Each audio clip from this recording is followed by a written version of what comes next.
Hola, eh, buenas tardes amigos, a los que se van conectando. Estamos aquí en Radio Cortel TV, en el segundo día de transmisiones del Festival Online de Cine Emergente. Hoy día tenemos una gran entrevista con Carolina De Negri, productora cinematográfica de grandes obras como El Limpiador, el documental de Velasco. Así que ahora día vamos a poder conversar. Hola Carolina, ¿cómo estás? Hola. ¿Qué tal? ¿Nos escuchas? Ahora sí. Sí, sí, sí, sí. Bien, una pregunta, ¿tendrás unos audífonos cerca para poder, Sí. a ver, para poder tener una conversación un poco más limpia? Bueno, amigos, los que se están conectando, muchas gracias a los que se conectan. Estamos aquí en el segundo día de transmisiones del primer festival online de cine emergente. Estamos en Radio Cortel TV, hemos estado con Javier Salvador, productor cinematográfico, y ahora tenemos una transmisión con Carolina De Negri, popularmente conocida como Carito De Negri. Vamos a poner acá su Instagram, Carolina.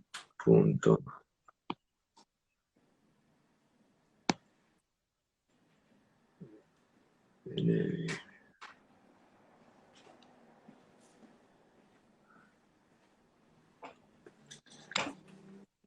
Listo. Eh,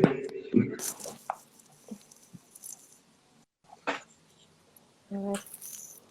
ahora sí. Ujú. Hola Carolina, muchas gracias por conectarte. Cuéntanos desde dónde te conectas, si te quieres presentar un poco para que el público más o menos sepa y empezamos con la conversación. Sí, bueno, mi nombre es Carolina De Negri, yo soy productora. eh, bueno, soy productora desde que salí de la universidad, en realidad, desde el 2006 ya.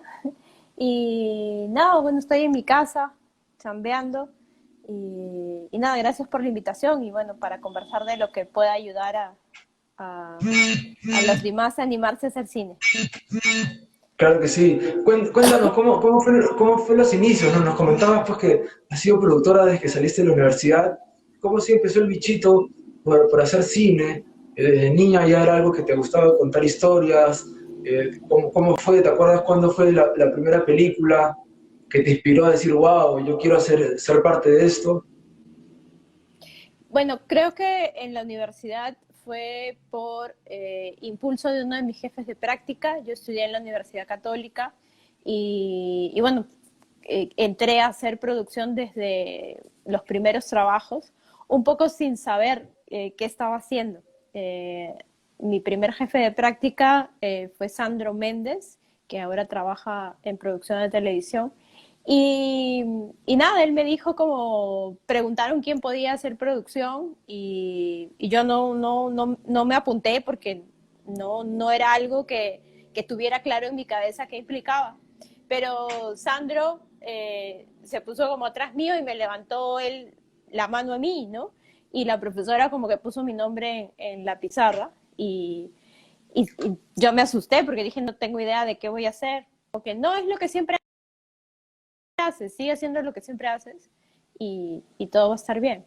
Entonces me acostumbré a eso, de que la producción era algo que a mí me nacía hacer sin proponérmelo quizás. Y así fue que empecé. Y desde esos inicios, hacia hace cuánto tiempo pasó, ¿no? Hasta que tú ya tuvieras tu primer trabajo, tu primer proyecto profesional, digamos, como productora. ¿Cómo pasó el tiempo? ¿Te fuiste especializando? ¿Fuiste a estudiar a otro país? ¿O desde que saliste de la universidad y entraste a trabajar en la industria aquí en Perú?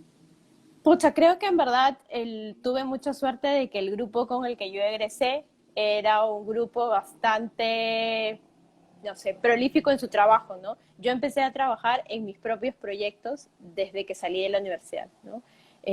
Formamos nosotros una asociación que se llamaba la Asociación Emergencia Audiovisual, que se generó un poco para plantear algunas demandas en la universidad sobre la currícula Y con ese equipo empezamos a trabajar un primer proyecto que postulamos en ese entonces con la Cine y ganamos. Y ese fue nuestro primer proyecto, que fue un documental sobre el tren eléctrico. Y nada, a partir de ahí eh, seguimos gestando más proyectos propios y a tratar de impulsarlos nosotros mismos. Y desde entonces hasta ahora es muy parecido, la verdad. Wow, qué interesante eso, ¿no? O sea, digamos que tú saliste de la universidad ya con una buena bendición, digamos, a ganar un premio a tan corta edad, digamos. ¿Cómo fue ese proceso de ya haber ganado un premio a tan corta edad y realizarlo, ¿no? Digamos, ¿cómo ese colectivo que nos cuenta sigue hasta ahora hoy en día? ¿Colectivo de No, emergencia?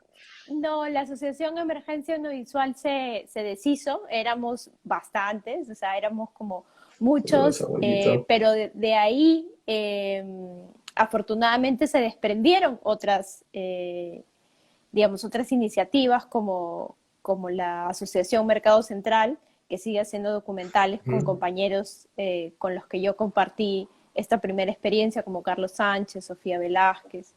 Eh, y bueno, mi empresa también, Animalita, donde yo trabajo con mi novio, con Willy Ujú. Lizarbe, que también perteneció a Emergencia Visual. Entonces creo que sirvió como para ser una ventana para otros caminos que al final todos se han encontrado en el cine, ¿no? Ahora seguimos trabajando juntos y compartiendo proyectos desde cada empresa que tiene uno, ¿no? Ujú. Nos contabas pues, que el primer premio que ganaron con Emergencia fue un documental sobre el tren eléctrico. Y de hecho me hizo acordar rápidamente ahora, linkeando que el último proyecto por el que la gente que conoce ahora es el documental de Velasco, ¿no? Siempre has estado metida en los documentales, pero también has hecho ficción. ¿Cómo es tu rol como productora? ¿Sientes que cada proyecto, como hablábamos con Javier Salvador, cada proyecto tiene su propia esencia, ¿no? Pero digamos, entre géneros, hacer ficción, hacer documental, ¿crees que hace que haya una personalidad distinta como productora a la hora de emprender el proyecto? Sí, bueno, la verdad es que yo empecé a hacer cine con la idea de solo hacer documental. Yo no quería hacer ficción. Ok, Estaba ok. peleada con la ficción, no sentía que era algo que yo no podía hacer. Yo quería hacer documental. Eh, pero entré a la ficción porque mi primer trabajo hacia la ficción fue Chicama, una película de Omar Forero, su segunda película, y entré ahí porque me convocó Héctor Galvez, y una de las cosas que me gustó de ese proyecto era que su planteamiento era bastante documental en la esencia. Era con actores naturales, y a pesar de que existía un guión, había una dinámica bastante abierta a tomar de la realidad ciertos elementos que podían irse colando en la narrativa, ¿no? Un grupo pequeño fue la última película que hice en 16 milímetros. Bueno, la primera que había Wow. hecho en mi vida y fue con 16 milímetros. Antes había hecho una en 35, pero como script. Y nada, fue mi acercamiento más grande al fílmico. Y desde entonces empecé a pensar que existía una puerta para ligarme a la ficción que tenía más que ver con eso. Y bueno, luego hice El Limpiador de Adrián Saba y en esa película, a pesar de que el valor documental o los ingredientes documentales no son tantos como en Chicama, sí lo del grupo pequeño, lo de la horizontalidad y el trabajo colectivo se mantenía.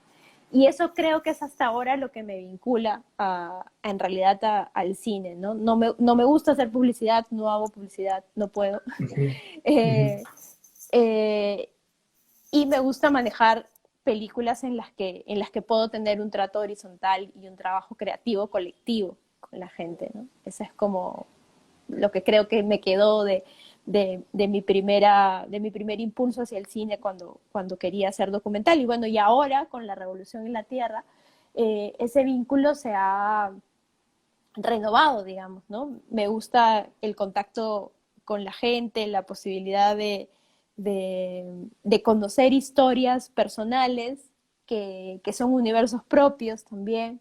Eh, con La Revolución en la Tierra llegaron otros dos documentales digamos, de tonos distintos, uno de un artista plástico que se llama Huanchaco, Fernando Gutiérrez, que se Claro, llama claro. La Chucha Perdida de los Incas, que estrenamos en Transcinema el diciembre pasado y que bueno, que cuando ojalá pueda estar nuevos caminos de la distribución abiertos lo puedan ver.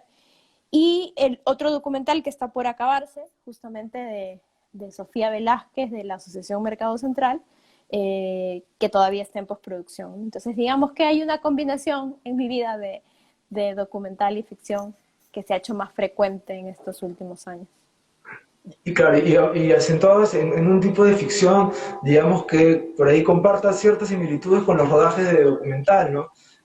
Me dio con mucha curiosidad cuando decías que no te gustaba la ficción a los inicios. ¿Lo decías por algo en particular, en el sentido de, por ejemplo, de tener que enfrentarse a un equipo grande, un montón de actores, un montón de locaciones, a veces los directores, sobre todo los directores noveles, ¿no? Se vuelven muy exigentes, ni siquiera son conscientes de la realidad del presupuesto con el guión. Esa era una de tus preocupaciones a la hora de querer emprender, hacer un cine más realista, es decir, vamos por lo documental, que es igual estamos haciendo cine, pero digamos algo más real con nosotros mismos, con nuestros ideales también. Sí, creo que lo que a mí siempre me ha ligado al cine es la posibilidad de tener un valor de verdad, ¿no? De crear un universo que a alguien le puede afectar emocionalmente y quiero creer cambiar su vida y cambiar un poquito en algo este mundo, ¿no? Eso es lo que a mí me motiva. Eso para mí es lo mágico del cine. Y yo sentía cuando empecé, por los referentes de cine que tenía a mi alrededor, que no me identificaba con la forma en la que el cine de ese momento, el cine peruano a mi alrededor se estaba dando, ¿no? Sentía una cierta distancia, sentía que no me estaba hablando a mí ese cine. Fue por eso que encontré en el documental la primera ventana para poder hacer un discurso más cercano a mí, a mis compañeros, a una realidad de la que sí queríamos hablar. Porque en el fondo creo que las películas que más nos tocan son aquellas que han nacido de una necesidad verdadera de decir algo, ¿no? De algo que ya no puedes callarte más, de algo que necesitas decir. Y eso es lo que ahora además me devuelve a hacer películas como La Revolución y la Tierra, ¿no? Esa necesidad de que eso exista como película y que se pueda ver, ¿no? Porque nada haces haciendo una peli que al final termina en un cajón, ¿no? Y que nadie ve. Claro. Justo has tocado un tema interesante porque nos acaban de lanzar una pregunta, ¿no? Así en A frío. ver. ¿Por qué las películas, David Pomalaza pregunta así en frío, ¿por qué las películas peruanas casi no tienen éxito en el exterior? Y yo esa pregunta ya te la pongo a ti en el sentido de, por ejemplo, nos contabas que tú has sido pues, dentro del equipo de El Limpiador, que es una película que creo que va como con la pregunta pero desde un punto de vista contrario, ¿no? Porque es una película que le ha ido muy bien afuera, ¿no? En festivales, y acá no sé qué tan bien le fue en taquilla, pero eso es un tema también aparte, el tema de la taquilla, ¿no? ¿Cómo tú lo ves desde ese lado, por ejemplo, cuando tienes una película exitosa en el exterior, con festivales, con muchas invitaciones, y acá en taquilla no se refleja, y cómo te sentiste al estar al otro lado de la moneda con la revolución que sí tuvo un gran éxito de taquilla, ¿no? Y que de hecho marcó un precedente porque ha sido el documental peruano más visto en la historia del cine. Creo que he pensado mucho en eso y de hecho escribo últimamente mucho sobre el tema, porque es algo que también, en lo que también ando pensando en cada proyecto que empiezo. Creo que el principal problema o dificultad que enfrentamos es que no estamos acostumbrados a mirarnos nosotros y nuestros problemas en nuestras pantallas, ¿no? Conocemos más de pronto cómo es una calle neoyorquina contemporánea y cuál es el prototipo del departamento de un neoyorquino promedio, pero no sabemos cómo vive un peruano promedio digamos, en distritos diferentes del cliché que nos muestra la publicidad o la televisión, ¿no? Entonces, no aprendemos a amarlo, no aprendemos a quererlo, no aprendemos a interesarnos por eso. Y de ahí parte esa distancia que se refleja en la taquilla, ¿no? Porque preferimos ver cosas que no están tan ligadas a nosotros simplemente porque el lazo que hemos construido con esas cosas tiene una larga historia, ¿no? Que no tenemos con lo nuestro. En el caso de La Revolución y la Tierra, pasó algo paradójico, por ejemplo, que es que el director, Gonzalo Benavente, él tenía unas expectativas mucho más altas de la taquilla que actualmente tiene la película, ¿no? Porque él estaba muy seguro de que era un tema que muchos peruanos querían hablar, pero del que no manifestaban interés, ¿no? Ahora, ¿cómo él llega a esa conclusión? Pues a través de investigación, de mucho trabajo, desde el lado periodístico, él también es periodista, de interpretar lo que la gente estaba necesitando en ese momento, ¿no? Yo creo que ojalá la formación de públicos, el que cada vez existan más jóvenes planteando nuevas propuestas, puede hacer que eso cambie, pero necesitamos también un apoyo desde una decisión política, digamos, ¿no? En la medida que no existan lugares donde nosotros podamos acercarnos al cine, las nuevas generaciones, los nuevos niños de ahora van a seguir consumiendo lo mismo. Por lo tanto, el problema de no tener taquilla se va a seguir alargando en el tiempo. En cambio, un niño que hoy pudiera tener acceso regular a su cine de manera cercana, de manera accesible desde lo económico, quizás sería un ciudadano adulto futuro que buscara ver nuestras películas, ¿no? No creo que eso vaya a cambiar inmediatamente, pero tengo la esperanza de que quizás progresivamente se pueda dar, ¿no? También es interesante ver lo que tú mencionabas sobre El Limpiador, ¿no? A veces interpretamos, digamos, el éxito de una película o el haber alcanzado sus objetivos solo a través de los parámetros de la taquilla comercial, ¿no? Pero una película como El Limpiador, que se hizo con recursos económicos bastante limitados, la verdad es que excedió sus objetivos al haberse presentado en más de 50 festivales a nivel mundial y haber ganado solo recuperado, digamos, lo que se invirtió con las ventas internacionales que tuvimos a canales. Se vendió a aerolíneas en Latinoamérica, en Europa, y hasta ahora se sigue vendiendo a universidades, instituciones educativas en todo el mundo, ¿no?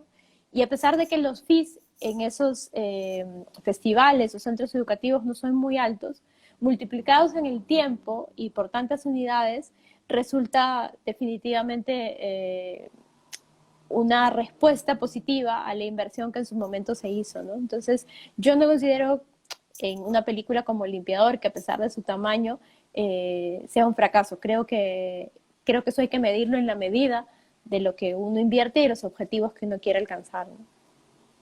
Muy, muy interesante esa reflexión y sobre todo cuando hablabas de educar al público, ¿no?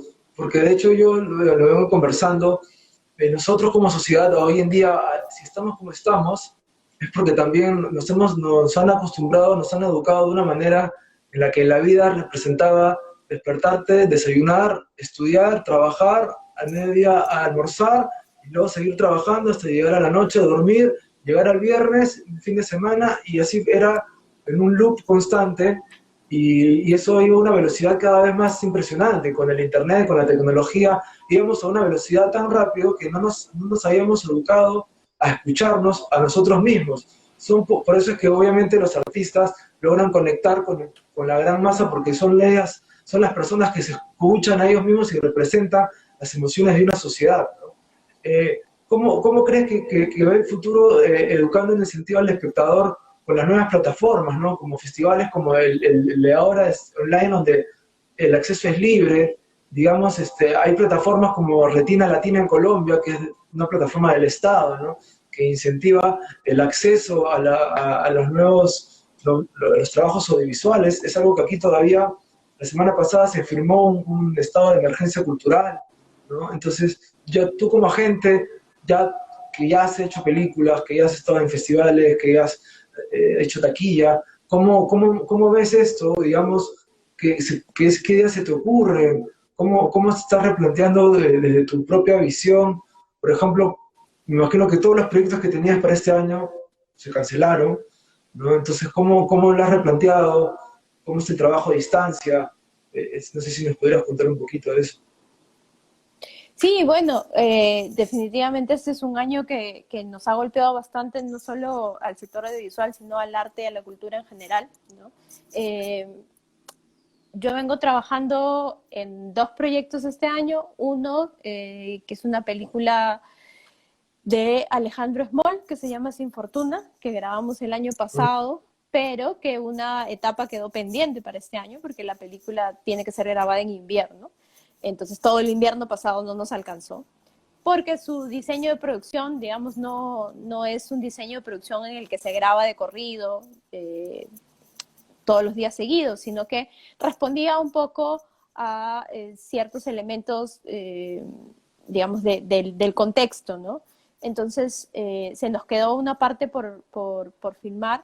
Lo que estamos haciendo ahora en este nuevo contexto y en medio de la cuarentena, lanzamos un casting eh, online donde pedíamos a potenciales actrices que nos cuenten un poco acerca de su experiencia personal, justamente grabándose con el celular, y la idea era explorar un poco más eh, la persona, justo ahora que las personas están más en su casa y más en sus espacios, ¿no?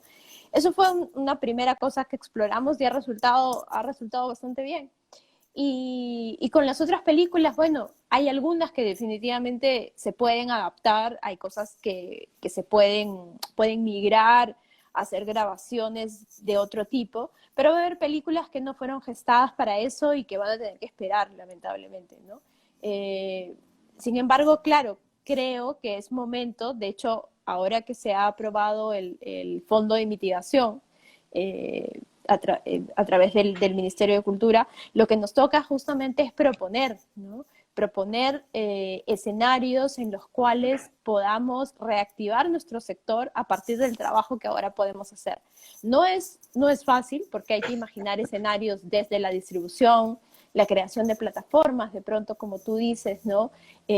No todos vamos a hacer plataformas pues como Netflix o como el buen ejemplo que pusiste de Retina Latina, pero quizás existan cosas como la que estamos haciendo ahora, o cosas más pequeñas, o de pronto cosas que no nos habíamos imaginado que pueden existir, desde conversatorios online, talleres, intercambios, documental digital, no sé, historias que de pronto se puedan contar desde este contexto. Así que creo que es momento como para pensar en colectivo. Y yo, por ejemplo, pertenezco a una asociación que se llama la Asociación Voluntaria de Cineastas, ABC, que surgió de la necesidad de compartir un espacio, un gremio, con realizadores que justamente no hubieran estado agremiados antes, ¿no? Eh, Afortunadamente hemos conseguido bastantes adhesiones y ahora mismo estamos reuniéndonos para empezar a proponer cosas en este contexto, ¿no? Hay un dinero ahí que ha sido asignado a todas las direcciones de cultura, que es nuestra responsabilidad también saber cómo ejecutar, ¿no? No dejemos solamente que nos digan y que nos propongan y que levantemos la mano y decir, ¿y ahora qué hago? ¿No? ¿Qué debo hacer? Sino que creo que es momento de que nosotros digamos, ok, esta es mi propuesta, ¿no? Juntarse y empezar a pensar, ¿no? Porque somos una sociedad también, y eso se refleja también en el sector cultura y audiovisual, muy pasiva, ¿no? Y muy atomizada, ¿no? No somos un frente unido que pueda trabajar por nuestras demandas. Cada uno trabaja por un poco lo que le conviene por separado, ¿no? Y creo que este momento revela la necesidad de ser un frente único que pueda hacer algo para beneficio de todos, ¿no? Esa es la gran respuesta al final, me parece, una acción colectiva. Claro, es importante estar en la mesa de diálogo y no quedarse pues, inactivos, como tú dices, y proponer, digamos, y sobre todo ahora en tiempos donde la cosa está difícil, siempre uno se pone creativo en las adversidades, ¿no? Ya para cerrar, Carolina, porque sé que estás con los tiempos también, tengo una pregunta así para los amigos que están oyéndonos. Con tu experiencia de haber ganado varios premios, DAFO, ¿qué recomiendas a la hora de poder de presentar una carpeta, ¿no? Digamos, siempre hay detalles que a algunos se nos pasa. ¿Qué recomiendas tú para que una carpeta al menos tenga un buen perfil de presentación, ¿no? Que uno diga, bueno, esta carpeta sí vale la pena mirarla, porque hay carpetas que uno la ve y ni siquiera tiene escrito bien el título, y tú dices, ya, esto ni siquiera voy a leerlo, no pasa ni en la siguiente hoja, ¿no? ¿Qué debería tener una buena carpeta para uno como jurado? No sé si has tenido la oportunidad de ser jurado antes. Eh, Sí, no, sigue. pueda tener eso. Entonces, si a partir de esa experiencia como jurado, ¿qué recomiendas a la gente que está empezando con sus proyectos y que tiene esta ilusión de querer participar en los premios DAF o en distintos festivales que te piden generar una carpeta de presentación de tu proyecto? ¿Qué recomiendas para que tengan una buena carpeta de presentación más allá de pensar ideas locas para el rodaje? Hay cosas mínimas que son indispensables para que tenga solidez el proyecto, ¿no? ¿Y qué es lo que tú recomiendas para ello? Sí, mira, o sea, yo hay cosas como bien prácticas que les recomiendo a mis estudiantes en la escuela y es la primera, honestidad, ¿no? Un documento potente es un documento honesto. Ahí, y eso no es fácil, ¿no? Uno tiene que, en estas épocas donde uno, digamos, la pretensión de ser algo que no es real, construye personalidades que eso, que no son, no tienen estos valores de verdad, ¿no? Y que por lo tanto no emocionan, ¿no? Cuando yo leo una carta de motivación, por ejemplo, de alguien en donde no está pretendiendo nada y se está revelando él mismo, es una carta que me emociona. Y a partir de eso yo puedo saber qué hay detrás, ¿no? Entonces yo les diría eso uno, ¿no? Preguntarse a sí mismo quién es y desde ahí hablar, ¿no? Lo segundo, creo que hay que tomarse tiempo, ¿no? Una carpeta que ha sido hecha a la volada o que por muy inteligente que tú seas y muy alto coeficiente intelectual que tengas, eso se refleja en una carpeta, ¿no? Una persona que lo ha hecho progresivamente, lo ha digerido, lo ha revisado, eso es algo que se nota. Entonces, dedicarle el tiempo a cada documento es como súper importante. Y otra cosa que diría es como leer, ¿no? Leer, ver cosas, ilustrar con cosas pertinentes, ¿no? Me ha tocado, por ejemplo, leer muchas carpetas donde cuando toca hablar de sonido, pues se refieren a grabaré el sonido con micrófonos, obviamente, ¿no? O sea, sí, ¿no? O usaré una cámara, pues, evidentemente. Entonces, no ponerse en el lugar de quien va a leer la carpeta y ponerse en el lugar de un jurado que debe elegir entre muchas lo mejor, ¿no? A mí hay una película que no es para nada el perfil de películas que yo hago, pero que me gusta mucho porque me divierte mucho, que es Karate Kid 1.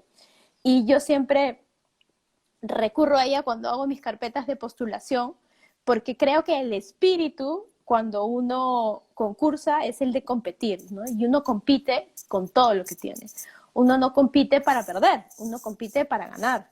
Por lo tanto, estás compitiendo desde que pones el título, estás compitiendo desde que escoges la letra, estás compitiendo con, con todo, con las fotos, las referencias, el tono que utilizas. Y cuando lo ves así, te das cuenta que en realidad si pierdes es un poco porque, pucha, o sea, porque no has dado quizás lo mejor que tenías, ¿no? Cuando uno pierde tranquilo, creo yo, es cuando uno ha dado todo lo que tenía, todo, y aún ha sido perdido, maravilloso.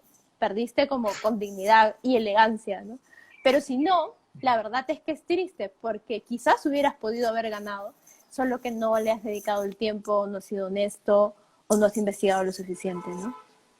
Claro, qué buena esa reflexión, porque igual yo creo que es importante cuando uno lo da todo, no importa ganar un premio porque al final ganaste una película, ¿no? Digamos que si lo diste todo y estructuraste bien, del guión, sin pretensiones, y lograste formar un buen equipo de trabajo, yo creo que ahí hay un potencial que va más allá de ganar un premio, ¿no? Hay muchas películas que ganan premios y igual tienen dificultades, hay películas que sin mucho presupuesto, como en el caso del Limpiador, que sin ser pretenciosa desde la puesta en escena, logró mucho, ¿no? Y eso es algo que de hecho tenemos que aprender también aquí como sociedad. A veces nos enfocamos en cosas grandiosas o en cosas como ¿no? el fútbol, queremos ir al mundial, cuando hay otras cosas más importantes como sociedad que nos importan, porque de hecho, digo lo del fútbol porque digamos que, o sea, ya como por ir cerrando, ¿no? O sea, han abierto el fútbol como parte del plan de emergencia pero la cultura todavía sigue ahí en nada y tampoco no cuesta nada. No sé si es algo del político, porque como tú también decías, yo sé que, por ejemplo, yo investigando, la Federación Peruana de Fútbol se ha tomado el tiempo de hacer un protocolo para que la gente, para que pueda ver fútbol. Entonces, no sé, por ejemplo, desde el lado de los cineastas o de las agremiaciones, no sé si han hecho de su parte para poder presentar una carpeta al Estado y diga, oiga, ¿saben qué? Nosotros podemos hacer cine dejando 3 espacios en las butacas y en vez de meter a 200 personas metemos a 50. Pero ya se está generando una propuesta. Eso no se ha dado tampoco. Siempre nos quejamos, como tú decías, del Ministerio de Cultura, que no ha hecho tanto, pero también nosotros, que se activa de eso. Te agradezco mucho, Carolina, por tu tiempo, por haber estado aquí. Lamentamos la noticia. Yo también conocí a Víctor, compartí con él un rodaje en Act Zombies, antes de que sea la serie todavía, y de hecho también me chocó y esperemos que la familia esté bien. A mí me preocupa mucho el tema de las deudas, ¿no? Esto que está pasando es tan incierto que ya hasta enfermarte te sale caro y no hay algo que nos diga, una luz, digamos, de esperanza, ¿no? Así que espero que estemos bien de salud, todos fortalecidos, quédense en sus casas, amigos. No se sabe qué está pasando en realidad porque no hay mucha investigación tampoco, ¿no?, sobre el tema. Pero bueno, eso ya lo dejamos para otro capítulo. Ahora nos conectamos con Cielo Garrido. Muchas gracias, Carolina. Éxitos en los demás proyectos. Gracias. Y bueno, a ver si nos encontramos nuevamente en un futuro. Ojalá que sí. Sí, claro, y nada, muchas gracias por la oportunidad de hablar. Simplemente para cerrar, decirles que nada, que saludo mucho estas iniciativas, que me parece genial que existan, me parece importante que existan. Y si quieren investigar, para todos los que no están agremiados, escríbanos a la Asociación Voluntaria de Cineastas, que ahí estamos para informar, para atender y para presentar propuestas como las que tú decías, ahora que ya no tenemos ministra además porque acaba de renunciar. Entonces, Wow, eso es una noticia que me acabo de enterar. Bueno, sí. Asociación Voluntaria de Cineastas. Asociación Voluntaria de Cineastas, Ok, ABC. ABC. Muy bien, entonces ya saben, esta es asociación para que puedan escribir y comunicarse para cualquier propuesta que va a ser bienvenida. Yo me desconecto un ratito y nos conectamos nuevamente con Cielo. Gracias nuevamente, Carolina. Éxitos en todos los proyectos. Muchas gracias por compartir la experiencia y buenas tardes. Amigos, los que se están conectando aquí, Cielo Garrido, y vamos a cerrar ya las entrevistas. No sé, a ver cuánto nos queda. Nos queda... Ya, a ver, tía, Cielo, me desconecto y me vuelvo a conectar para poder tener más de media hora, que es lo justo. Así que amigos, no se desconecten y volvemos a conectar aquí en Radio Cuartel TV, que volvemos con la última entrevista del día en producción. Hola Carlitos, primo, conéctate que...